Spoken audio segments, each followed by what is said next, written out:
Hi, I'm Nathan Jackson. I'm the Norton application engineer focusing on automation, and today I'm going to give you a little tour of the APS lab. Follow me.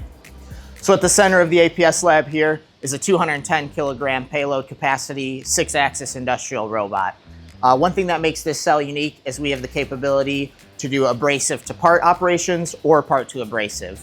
So for the abrasive to part side of operations, we have a bunch of different spindles and air tools that we can use to put an abrasive on the end of the robot arm. We have everything from a 15 horsepower spindle that would be used for really aggressive grinding down to the finer finishing side of things where we have a light duty 50,000 RPM spindle. So this is typically where we'd be replacing an operation that right now an operator is holding something like a right angle grinder, a die grinder. Generally, as far as our products go, we're going to be looking at things like sanding discs, brushes, or flap discs.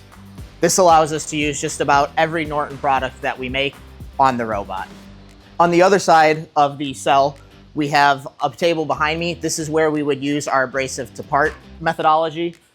So right here is a 1,000-pound capacity table that we can mount larger parts onto. This table is unique because it can swivel and rotate, which gives us 2 extra degrees of freedom when we're trying to get into complex areas on a part.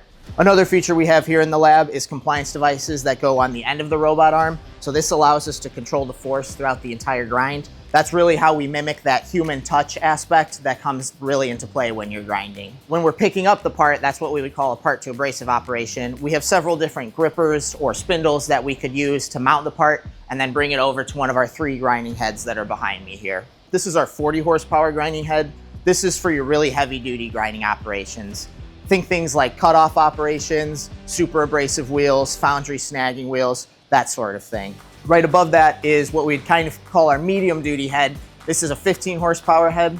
This is typically where we would do coarse grit belt grinding or even some non-woven wheel operations. This is our finishing head here. This one's only 5 horsepower, but it's typically used for your light duty belt polishing applications or buffing. This is where you would bring apart to get that final finish that most customers expect. One other thing that makes this unique is this head has compliance built in, which means we are able to control the force throughout the entire grinding process. One other thing you'll notice is that around me are all these dust collection and coolant collection systems. The reason for that is that we are able to run aluminum and titanium combustible materials in here as well and use coolant while we're. We'd love to hear more about how the Norton APS team can help automate your grinding processes. Reach out to your Norton sales rep to learn more.